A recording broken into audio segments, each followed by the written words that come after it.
دوستو channel subscribe like اور share فرمائیں، شکریہ۔ بسم اللہ الرحمن الرحیم، الحمدللہ رب العالمین والصلاة والسلام علی خاتم النبیین۔ پاک ویوز محمد منشا، السلام علیکم، کیسے ہیں جی؟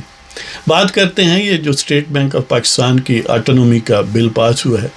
اس کے پروز اینڈ کونس کیا ہیں، اس کے پیچھے کون سی طاقتیں ہیں، کون سے عوامل ہیں کہ یہ بہرحال پاس ہو گیا، اس کے باوجود کہ یہ انتہائی غیر مقبول اور پاکستان کے اگر سرسری سطحی نظر پر امیڈیٹ سینس میں دیکھیں تو شاید بہت سارے لوگ یہ سمجھتے ہیں کہ یہ اس کے مفاد کے خلاف ہے۔ سب سے پہلے تو میں یہ عرض کروں گا کہ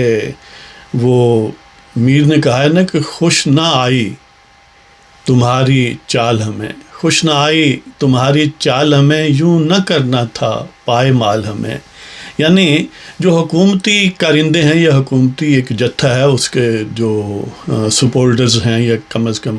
جو مختلف وجوہ کی بنیاد پر نظر آتے ہیں، وہ تو گویا امیون ہیں اس قسم کے سلسلے سے کہ وہ برین واشڈ ہیں یا ان کو ایک آٹومیٹڈ اینٹیٹی یا آرگنزم بنا دیا گیا۔ لیکن بہت سارے اپوزیشن کے بھی جو خیر خواہ ہیں یا ان کے فینز ہیں، ووٹرز ہیں، کچھ بھی کہیں، تو وہ بھی گویا دل گرفتہ ہیں اس معاملے پر کہ یہ کیا ہے کہ یعنی بظاہر مزاحمت ہے اور پھر یہ اس قسم کی صورتحال بھی ڈیولپ ہو جاتی ہے اور وہ الٹیمیٹلی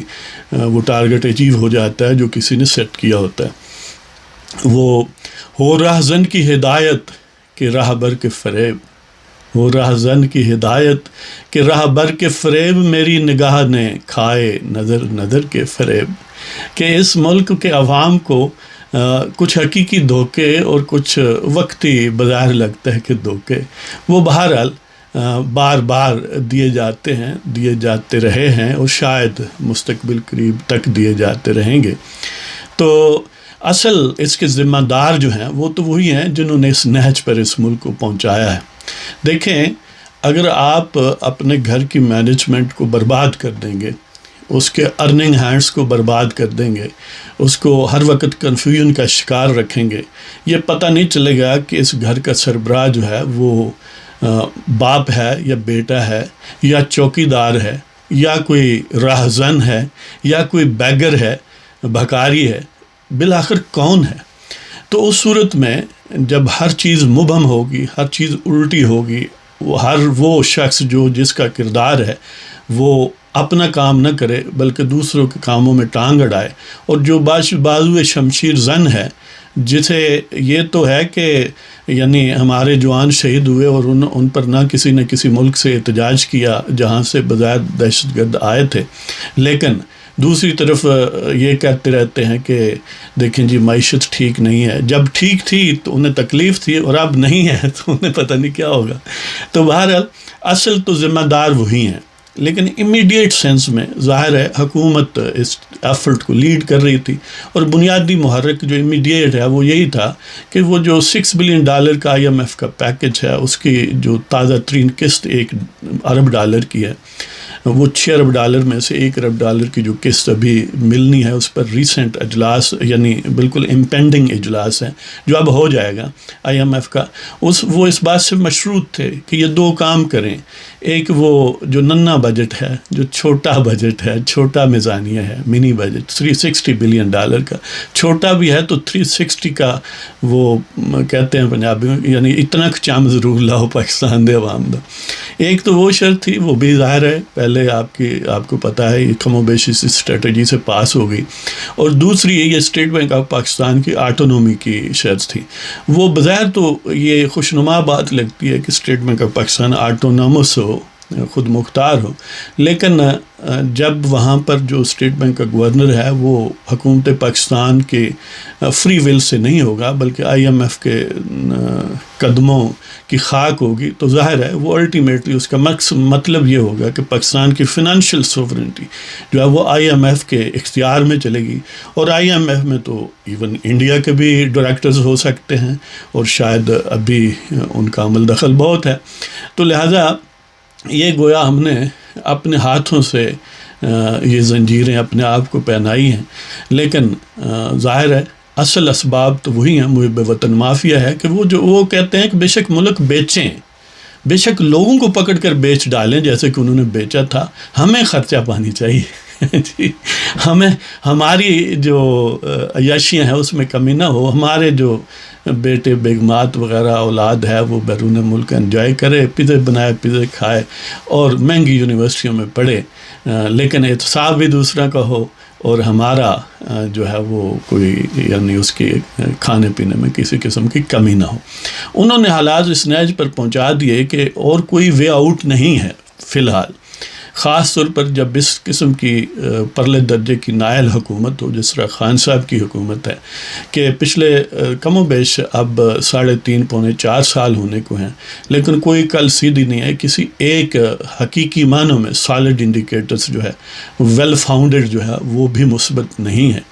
لہٰذا ایک چلتے ملک کو کنگال کر دیا گیا اور اب وہ حالت اس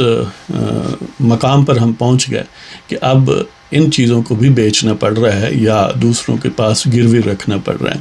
اب آپ سوچیں گے کہ آخر اپوزیشن نے ایسا کیوں کیا کہ اگرچہ بظاہر اپوزیشن نے مزاحمت بھی کی ہے کہ جو پارلیمنٹ میں یعنی سینٹ میں پہلے قومی اسمبلی سے تو ہو چکا ہے، سینٹ میں موسٹ پروبیبلی 43 ایچ تھے اور کاسٹنگ ووٹ جو ہے چیئرمین سینٹ کا سنجرانی صاحب نے ڈال کے حکومت کو گویا سرخرو کیا اور بل جو ہے وہ پاس ہو گیا۔ اس میں بہت سارے یعنی درجن بھر کم و بیش سینیٹرز غیر حاضر تھے اور وہ جو غیر حاضر تھے ان میں 2 خود پی ٹی آئی کے ہیں، اس کا مطلب یہ ہے کہ پی ٹی آئی کے جو زیادہ ناراض تھے وہ، اور ایک آزاد گروپ ہے دلاور خان کا 2 سینیٹر ان کے تھے، اس کے علاوہ باقی 2 نون لیگ کے تھے جس میں مشاہد حسین اور نصرت صادق ہیں۔ ہمیشہ ہر پارٹی میں کچھ لوگ جو ہیں وہ محب وطن مافیا کے ایجنٹ ہوتے ہیں، تو یہ کم و بیش وہی سمجھ لیں۔ پیپلز پارٹی میں گیلانی صاحب اور سکندر مہندرو صاحب ہیں، سکندر مہندرو شاید یو ایس اے میں زیر علاج ہیں تو ان کا تو ایک چلو ایکسکیوز بنتا ہے، لیکن گیلانی صاحب بہرحال کسی منتر کی وجہ سے یا ممکن ہے کسی وہ شاید جنازے میں گئے تھے وغیرہ وغیرہ، جو بھی آپ ایکسکیوز کریٹ کریں۔ اس طرح JUIF کے طلع محمود ہیں اور پختونخوا ملی عوامی پارٹی کی شفیق ترین اور نسیمہ احسان ہیں، اور ظاہر ہے وہ دلاور خان گروپ کا میں ذکر کر چکا ہوں۔ تو اس طرح کم و بیش 11-12 کے قریب غیر حاضر تھے۔ ظاہر ہے ایک سینیٹر اسحاق ڈار صاحب تو ہیں وہ گویا ہوا میں ہیں، معلق ہیں۔ تو بہرحال یہ ایک تھن میجورٹی کے ساتھ ایک بڑا ریزر تھن جس کو کہتے ہیں حکومت نے بل پاس کروا لیا۔ اب اپوزیشن نے سر توڑ اس لیے بھی کوشش نہیں کی، ایک تو ظاہر ہے جن کو خرچہ چاہیے وہ ان کی خواہش بھی تھی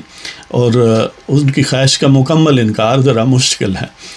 کیونکہ ان کے اپنے جو مولز ہیں وہ ہر جگہ موجود ہوتے ہیں، اور دوسرا یہ ہے کہ بالفرض اگر یہ نہ ہو، اور ظاہر ہے کل حکومت موسٹ پروبیبلی یہ بھی جو نظر آ رہا ہے کہ خان صاحب کی حکومت گویا چند ہفتوں یا چند مہینوں کی مہمان ہے،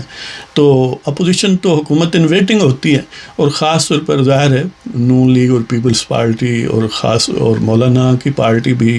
ظاہر ہے یہی توقع کر رہے ہیں نا کہ اس حکومت کے بعد الیکشن ہو یا کوئی اور بھی ارینجمنٹ ہو وقتی بھی، تو انہی کا عمل دخل ہوگا۔ تو کیونکہ ملک کو فنانشلی اور اکنامیکلی اتنا روئن کر دیا گیا، اتنا برباد کر دیا گیا ہے کہ اب ہمیں کسی کی ڈکٹیشن ماننی پڑتی ہے، تو انہوں نے یہ سوچا کہ اس سے بہتر ہے کہ کل ہمارے پاس ہمارے گلے یہ پڑے، یہ پھانسی کا پھندا جو ہے یہ خود ہی لیں اور ہم جو ہے وہ ذرا شور مچائیں گے، لیکن ظاہر ہے الٹیمیٹلی یہ معاملہ ہو جائے گا۔ لہذا اس صورت میں کہ گلے یہ ہار ان کے ڈائریکٹ پڑتا تو انہوں نے بہتر سمجھا کہ یہ خان صاحب کے گلے میں اور خان صاحب کے جو سلیکٹرز ہیں جو بھرتی کرنے والے لوگ ہیں ان کے گلے میں یہ سجتا ہے تو ان کے گلے میں یہ پڑ گیا، لہٰذا یہ اسباب ہیں۔ اب اس کا نتیجہ اگر عام حالات میں ہو جس میں IMF کا کوئی رول نہ ہو تو پھر اس کے مثبت مقاصد اور مثبت نتائج بھی ہو سکتے ہیں کہ گویا فائنینشیل جو ریگولیشنز ہے یا فائنینشیل پروپرائٹری ہے وہ زیادہ اس سے انشور ہوتی ہے، اس سے فنانشل ریسپانسبلٹی اور زیادہ پروڈنٹلی ریسورسز کو یوز کرنا حکومت کو مجبور کیا جا سکتا ہے. لیکن موجودہ صورتحال میں کیونکہ یہ کسی غیر کے کہنے پر ہے، ان کے بازو مروڑنے کے کرنے پر ہے، تو اس وجہ سے یہ ملک کے لیے نقصان دہ ہے کہ فنانشل سوورنٹی کو گویا داؤ پر لگا دیا گیا ہے. لیکن ظاہر ہے اگر کل یہ حکومت یا جو بھی نئی آنے والی حکومت اچھا پرفارم کرے، اپنی اکانومی کو ٹھیک کر لے، وہ کیک جس کو اب کھانے کے لیے ہر وقت ڈانگ سوٹا لے کر محب وطن مافیا ارد گرد رہتا ہے اور خود ہی اپنی حرکتوں سے اس کیک کا سائز آدھا کر دیا، پھر یہ کیک اگر گرو کر کے بڑا ہو جائے اور ان کا جو دال ان کا کیا چائے پانی ہے وہ چل جائے، یعنی بغیر IMF کے، تو پھر اس کو واپس بھی کیا جا سکتا ہے. اور انشاءاللہ ہم سمجھتے ہیں کہ نیکسٹ حکومت جب بھی آئے گی تو امیڈیٹ تو ممکن نہیں ہے، لیکن کم از کم 2-4 سال کے بعد جب وہ کوئی سینس لے آئیں گے حکومت چلانے میں اور اکانومی جو ہے وہ واقعتاً آن دا موو ہوگی، تو کیک بڑھے گا اور محب وطن مافیا کے منہ میں بھی جائے گا، اور ظاہر ہے باقی حکومت پاکستان کے جو آپریشنز ہیں وہ بھی چلتے رہیں گے، تو بالآخر ہم اس سے نجات حاصل کر لیں گے. بہرحال یہ صورت تھی. وہ غالب کہتا ہے نا کہ ہیں کواکب کچھ نظر آتے ہیں کچھ دیتے ہیں دھوکہ، یہ بازیگر کھلا. مسئلہ یہ ہے کہ بظاہر سطحی چیزیں اور نظر آتی ہیں، تھوڑا ان ڈیپتھ دیکھیں تو اور نظر آتی ہیں. اب ہر ایک کے پاس اتنا ٹائم نہیں ہے کہ وہ کریٹیکلی ہر چیز کو انالائز کرے. تو بہرحال اسی طرح پھر چلتا ہے. وہ جس طرح ارسطو نے کہا ہے نا کہ مین از اے پولیٹیکل اینیمل، کہ انسان جو ہے گویا وہ ایک سیاسی حیوان ہے. یعنی اس میں بہت ساری چیزیں جو ہیں وہ تھوڑا ڈیپلی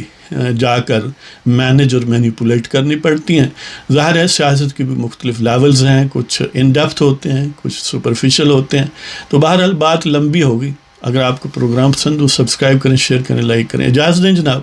اللہ تعالیٰ آپ کو خوش و خرم رکھے. خدا حافظ.